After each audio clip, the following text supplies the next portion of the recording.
Hello everyone, my name is Ahmadreza Shojaee. I'm a PhD student at Heriot-Watt University. I just finished the third year of my study and started the last year of my PhD. My PhD topic is about numerical study of biological and geochemical reactions during hydrogen storage in subsurface porous media.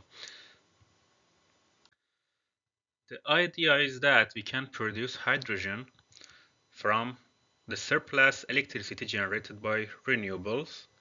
However, because renewable energies are intermittent, large-scale hydrogen storage is essential to balance the mismatch between energy supply and demand. One promising approach is to store hydrogen in depleted oil and gas reservoirs and withdraw it when it is needed.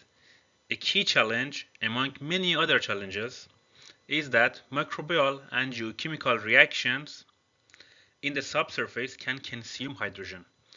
The main microbial pathways are methanogenesis, acetogenesis, and sulfate reduction, which can convert hydrogen to methane, acetate, and hydrogen sulfide. The objectives of this study are first addressing the biogeochemical knowledge gaps in the context of underground hydrogen storage, and the most important one, developing a reactive transport model to represent these processes. Why uh, why such a study is important? The reason is obvious. Reactions consume hydrogen, and we will have hydrogen loss in reservoir. As a result, after back production, hydrogen purity will be reduced, and we will have lower hydrogen recovery.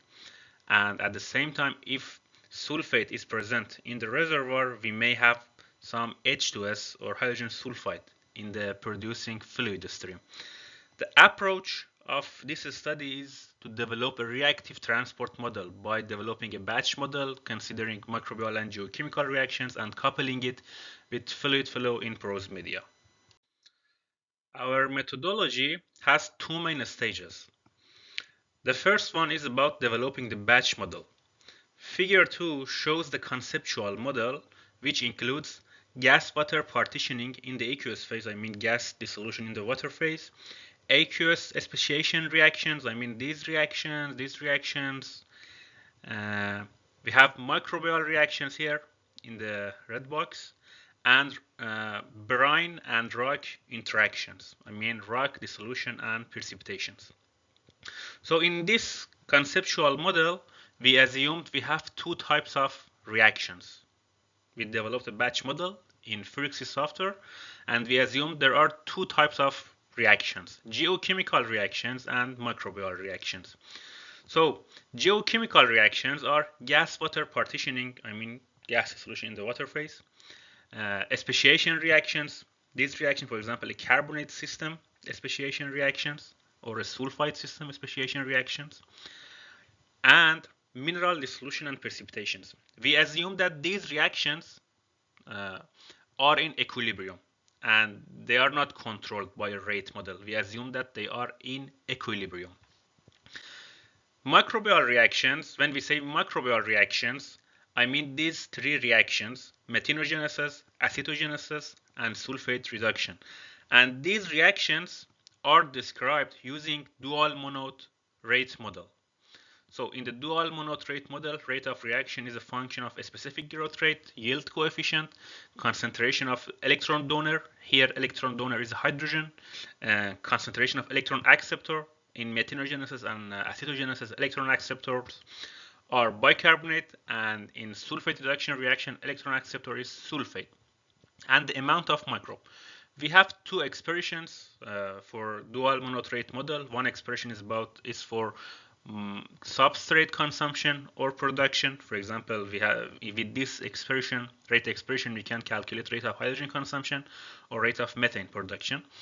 And Rx describes biomass population change, I mean biomass growth or decay.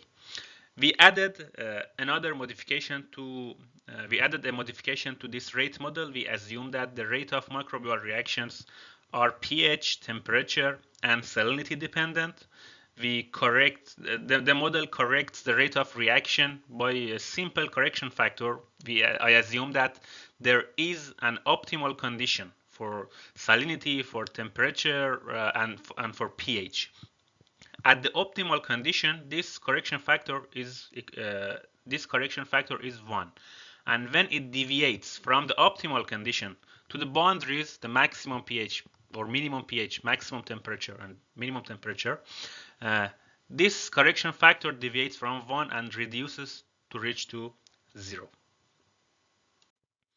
Results of the batch model showed a strong interplay between microbial reactions and geochemical reactions. The reason is behind this scenario. Microbes consume carbonate and sulfate, disrupting equilibrium. This triggers rock dissolution, which in turn supplies more carbonate or sulfate for microbial reactions. Somehow it is creating a positive feedback loop. Microbial reactions, equilibrium disruption, geochemical reactions. More nutrients, again, more microbial reactions. In the second stage, we coupled this BioGeo model with a fluid flow solver. Specifically, we integrated the Frixie-based model with the MRST compositional simulator. MRST is MATLAB Reservoir Simulation Toolbox. It's an open source reservoir simulator. And we built a framework named UGFACT. UGFACT stands for Underground Gas Flow Simulation with Coupled Reactions. This framework allows simultaneous simulation of fluid flow, microbial activity, and geochemical reactions. The flow solver passes flow variables, pressure, saturation, and composition, to the Frixie-based model.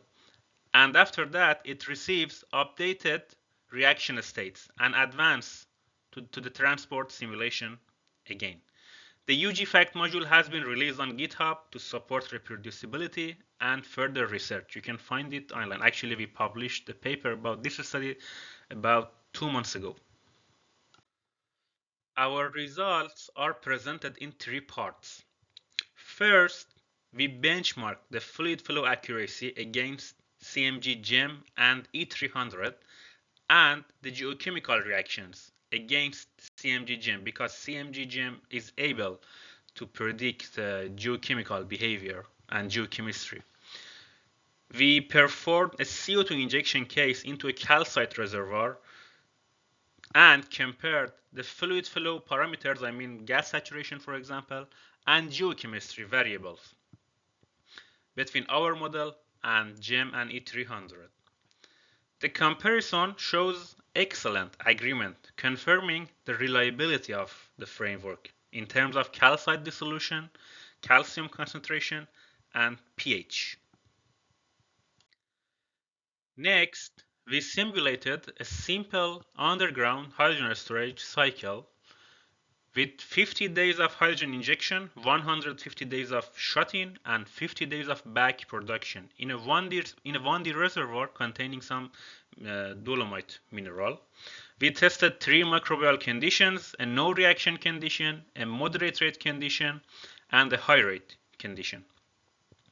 The results shown in the figure, in figure 5, highlight the hydrogen loss becomes significant by the end of the shut-in period, after 200 days, end of the shut-in period.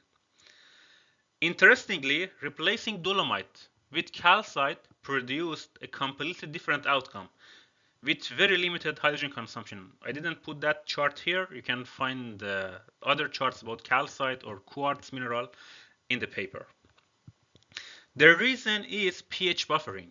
Dolomite dissolution sustains microbial activity, creating a strong biogeochemical interplay. And somehow dolomite buffers the pH in a range that is desirable for microbes. And microbes can survive and continue hydrogen consumption. Finally, we investigated heterogeneity effects in a 2D vertical model contains dolomite mineral. In this case, based on this degree of heterogeneity, results showed the heterogeneity can increase hydrogen loss by up to 10%. The left profile shows the amount of hydrogen loss in each grid block in a heterogeneous case homogeneous case, and the difference between heterogeneous and homogeneous case. You can see that the amount of hydrogen loss in heterogeneous case seems to be higher. The mechanism is that the heterogeneity increases the plume-brine-Reich contact area and enhances microbial and geochemical reactions. In summary, our UG-FACT framework captures the coupled effects of flow, microbial activities, and geochemical reactions. Benchmarking and case studies demonstrate that mineralogy and heterogeneity strongly control hydrogen stability in storage reservoirs. These insights are important for assessing the safety and efficiency of underground hydrogen storage. Thank you very much for your attention. I would like to thank Heriot-Watt University for funding my PhD project, and I would like to acknowledge Energy Simulation for supporting me during my PhD project. Here are the references of this presentation, and this QR code is a link to my profile at Energy Simulation Center at Heriot-Watt University.